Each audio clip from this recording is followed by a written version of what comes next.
Yang terakhir Pak, terakhir sambil tunggu napa waktu duha ya. Insyaallah waktu duhanya itu jam 5.41 ya. Jam 5.41 insyaallah cekap insyaallah. Ini terakhir mudah-mudahan cukup.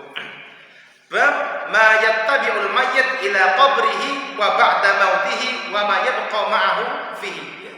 Bab tentang hal-hal yang mengikuti mayit di dalam kuburnya dan wa ba'da mautihi dan setelah wafatnya wa ma yabqa ma'ahu fihi dan hal-hal yang tersisa bersamanya atau yang selalu bersama di dalam kuburnya. Ini ada dua riwayat ya. Dari Anas bin Malik, beliau berkata, Nabi Muhammad SAW bersabda, "Yatba'ul mayyit thalatha."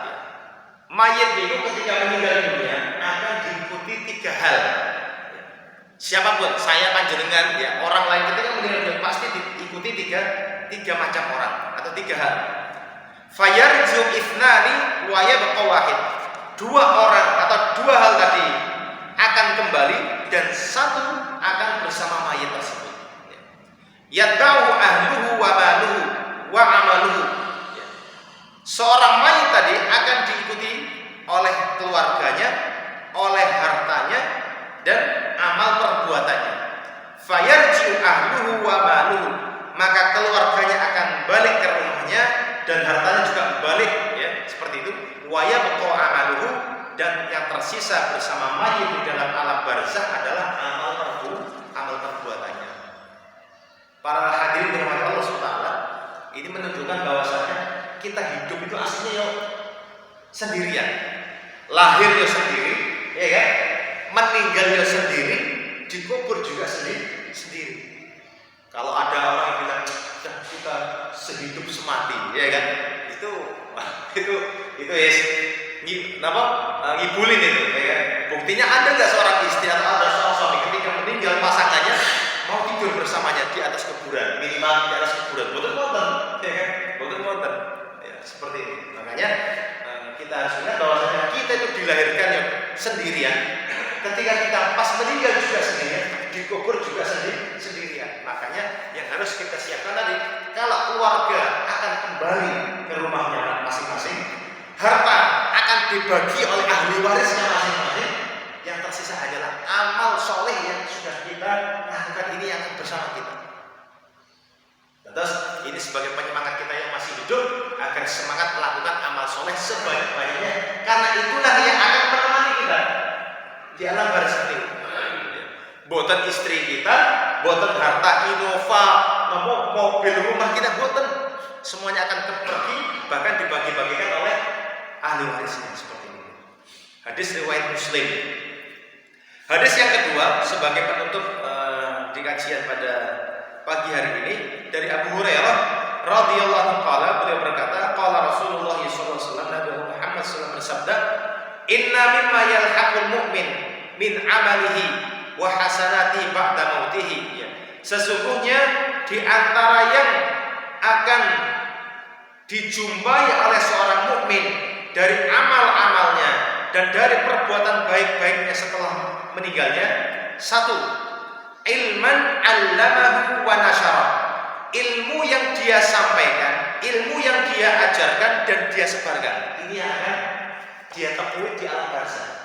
Terus kalau ada seorang jenengan mengajarkan kebaikan kepada anak panjenengan, jenengan mengajarkan kebaikan kepada istri panjenengan, ada seorang guru, seorang alim, seorang dosen mengajarkan kebaikan kepada orang lain, ya, maka kebaikan yang diajarkan kepada orang lain tadi ini akan muncul ketika di alam barzakh.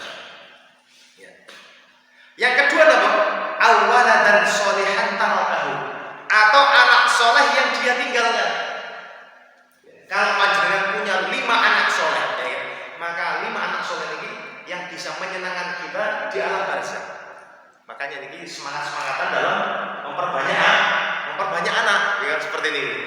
Ustaz sih, monggo nambah. Ustaz kayaknya gak mungkin untuk istri yang pertama, monggo cari yang lain kalau mampu. Nek mboten sawangan nih, wah sawangan pas-pasan, belum kayak istri, belum bisa memberikan 5 juta, 10 juta tiap bulan, maksud saya mau menambah, oke. Melihat kondisi juga ya, melihat kondisi juga seperti ini. Ya. Atau anak soleh yang dia tinggalkan. Yang ketiga, al-mushafan warathahu, atau mushaf yang dia wariskan. Ya. Panjenengan punya mushaf Al-Qur'an, ya kan? Kalau panjenengan punya mushaf, ya jangan dibiarkan saja.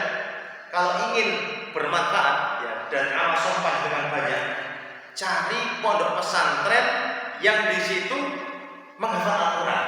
Jenengan beli mushaf, 10 atau 5 atau 1 atau 3 diwakafkan ke pihak pesantren. Bapak, mohon maaf niki ada sedikit mushaf dari saya, wakaf dari saya. Monggo dibagikan ke santri-santri yang menghafal Quran. Niki Bapak, Ibu yang dirahmati Allah SWT, para jamaah, ini yang akan kita temui nanti ketika di alam barzah. Ketika orang yang membaca tadi ya, senantiasa membaca Al-Qur'an, ya kan, dari mushaf yang panjenengan berikan, ya kan, akan dibaca. Kalau di pondok pesantren, tahfidz gak sekedar dibaca, dihafalkan melalui mushaf yang panjenengan berikan tadi, ya kan? Nah, ini yang menjadi jariah panjenengan setelah meninggal dunia. Ini adalah amal yang menurut hadis tadi merupakan investasi terbaik. Sekarang Bapak, mushaf satu kalau nggak salah 50.000, ya kan? 50.000. Kalau kita ingin investasi 10 mushaf berarti kan butuh 500.000. Cari pondok pesantren yang tahfidz Quran. Niki maaf dari saya, mohon dibantu untuk diberikan kepada para santri yang kurang. Niki luar biasa pahalanya. Saat di dunia, ya kan, kita masih hidup, mereka masih menghafal Quran, dibaca tiap hari, dimurojaah, ya kan? Tidak sekedar dihafal, ya dibaca, dihafalkan, dimurojaah, ya kan? Dibuat sholat. Pahala luar biasa. 500.000 tapi pahalanya sampai ke negeri akhir di alam barzah akan ditampakkan ini. Yang keempat, au masjidan banahu, atau masjid yang dia bangun.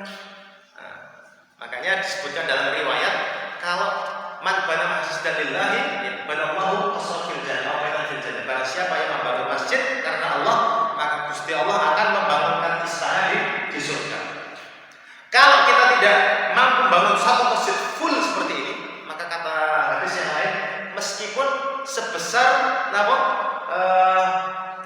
rumahnya burung, sangkarnya burung, ya kan? Susuane mana tuh Pak? Napa namanya? Dalam bahasa Arab saya lupa hadis dari. Dalam keterangan hadis, meskipun dia membangun masjid seluas sangkarnya burung, itu juga termasuk bangun masjid. Artinya, kalau kita tidak mampu bangun masjid, satu masjid, ya tadi minimal infak terjadi masjid ini rutin, bukan pernah bolong, ya seperti itu. Nek saged tiap hari, ya kan, agar kita mendapatkan doanya para malaikat. Nek boten sempat itu, ya tadi hari Jumat jangan sampai lupa bawa kotak infak untuk kita masukkan ke infak tadi seperti ini. Ini yang keempat. Yang kelima, au baitan libni sabilin banahu, atau rumah yang diperuntukkan bagi ibnu sabil, orang yang dalam perjalanan jauh, kentean bekal, tidak ada tempat bermalam, maka dia sediakan rumah khusus ya untuk ibnu sabil yang mau menginap.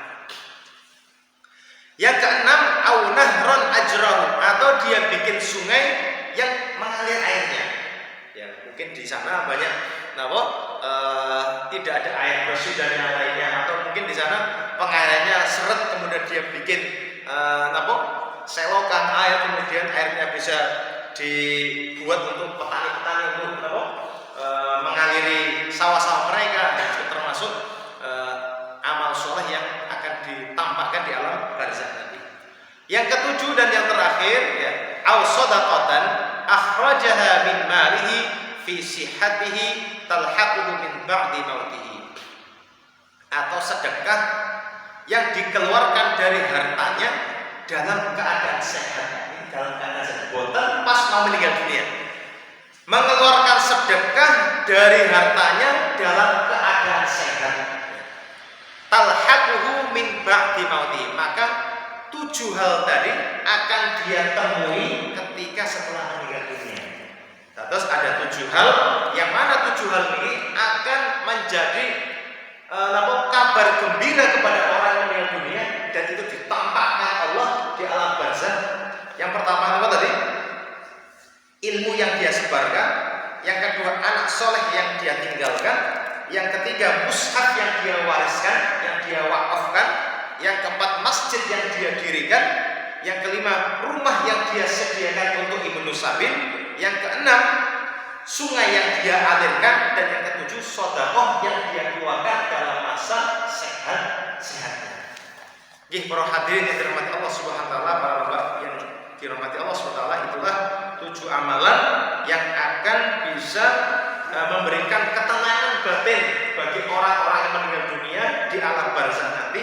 Itu sebagai amal-amal pamungkas ya ketika kita meninggal dunia, dan semoga Allah memberikan kekuatan kepada kita semuanya bisa mengamalkan minimal satu dari 7 hal tadi. Kalau buat sampai 7-7-nya Pak, minimal satu wonten yang bisa kita pegang seperti itu.